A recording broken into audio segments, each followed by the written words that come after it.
The airport buzzed with the usual chaos, families juggling luggage, children running around, and flight announcements echoing overhead. Among the crowd, Emily finally found her gate, relief washing over her as she clutched her boarding pass. A long-awaited trip, a window seat, and a book. Just what she needed to clear her mind after weeks of stress. But the moment she reached her seat on the plane, trouble was already waiting. A woman in her late 40s, sharp suit, oversized sunglasses, and a frown plastered across her face, stood blocking the row. Without so much as a greeting, she snapped, "You're in my seat." Emily glanced at her boarding pass. 12A, window seat, definitely hers. But this stranger, later she'd come to know as Karen, wasn't ready to back down. Little did Karen know, this flight would teach her a lesson she'd never forget. Emily took a calm breath, holding up her boarding pass. "I'm sorry, ma'am, but 12A is my seat," she said politely, trying to keep the peace. Karen's eyebrows shot up, her voice sharp enough to turn heads. "Well, I need the window seat. My anxiety doesn't let me sit in the middle. Just move. It's not a big deal." A few passengers nearby exchanged glances, sensing drama brewing. Emily hesitated. She could switch, sure, but why should she? She'd booked her seat weeks in advance, paid extra even for the view she loved. "I understand," Emily replied softly. "But I reserved this seat. Maybe you can ask the flight attendant for help."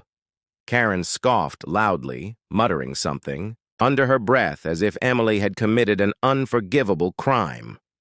The tension in the cabin thickened. Emily didn't know it yet, but keeping that seat would spark a chain of events that everyone on that plane would remember. As Emily settled into her window seat, Karen dramatically dropped into the middle seat, sighing so loudly that even the people 2 rows ahead turned their heads. "Oh, some people are just so selfish," Karen muttered, her voice dripping with sarcasm. "Can't even help a woman with anxiety. Unbelievable!" Emily clenched her jaw but stayed quiet, her fingers gripping her book tighter. Around them, whispers began. A young couple across the aisle exchanged knowing looks, while a flight attendant raised an eyebrow but said nothing, for now.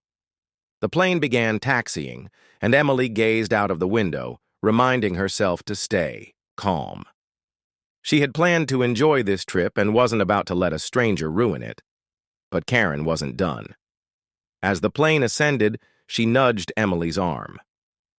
"You know," Karen said with a fake smile, "people like you really should think about others. Life isn't all about you." Emily turned slowly, her calm gaze steady. A storm was brewing, and Karen had no idea just how quietly powerful Emily could be. Emily took a deep breath and chose silence over confrontation. She slipped on her headphones, pretending to focus on her playlist, but every word Karen whispered, loudly to herself, was crystal clear. She's young, probably doesn't even know what stress is.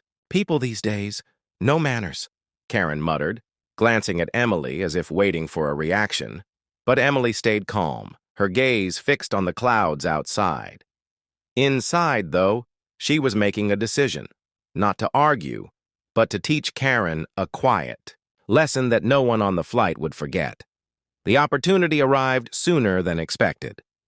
When the flight attendant came by offering drinks, Karen snapped her fingers, demanding special treatment. "Excuse me, I need sparkling water, and hurry up, I'm feeling faint."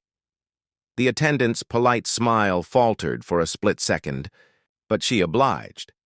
Emily caught the look and offered a warm smile in return, a simple gesture that didn't go unnoticed. By then, other passengers were quietly siding with Emily, sensing the difference between quiet dignity and loud entitlement. Midway through the flight, the turbulence began. Gentle at first, then strong enough to make passengers grip their armrests. Gasps echoed through the cabin. Karen, who had been sitting stiffly, suddenly panicked. "Oh my God, we're going down!" she cried, clutching Emily's arm with surprising strength. Her earlier arrogance melted away in an instant, replaced by sheer fear. Emily, though nervous herself, stayed composed.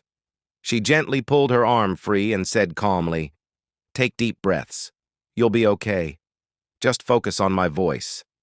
For the first time during the flight, Karen actually listened. Her breathing slowed as Emily guided her through the turbulence. When the plane finally steadied, Karen didn't say a word. She just stared out the window, her expression unreadable. Around them, passengers exchanged soft smiles. Some even nodded at Emily with quiet admiration. Karen didn't realize it yet, but this unexpected act of kindness would become the real lesson of the journey. The cabin had grown calmer, the earlier tension replaced by a strange, peaceful silence.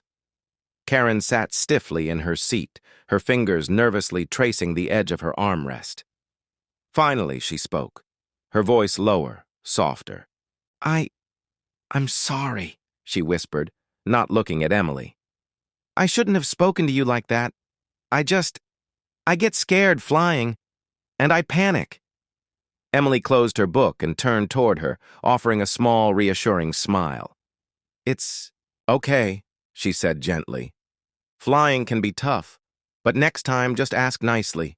People are more willing to help when you're kind. Karen nodded, her eyes glistening slightly as if she wanted to say more but couldn't find the words. The other passengers, many of whom had witnessed the earlier drama, exchanged quiet, approving looks.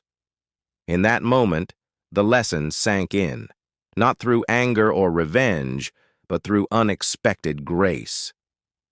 As the plane descended, the golden rays of sunset lit up the cabin. Passengers began gathering their things, but Karen sat still, her gaze fixed on the clouds outside. When the wheels touched down and the seatbelt sign chimed, she finally turned to Emily. "Thank you," Karen said softly, her voice sincere now, "not just for helping me, but for not treating me the way I treated you." Emily smiled kindly. "We all have bad moments. What matters is what we learn from them." Karen nodded, her usual sharpness gone. She helped the elderly man in their row retrieve his bag from the overhead compartment, something that drew surprised smiles from those watching.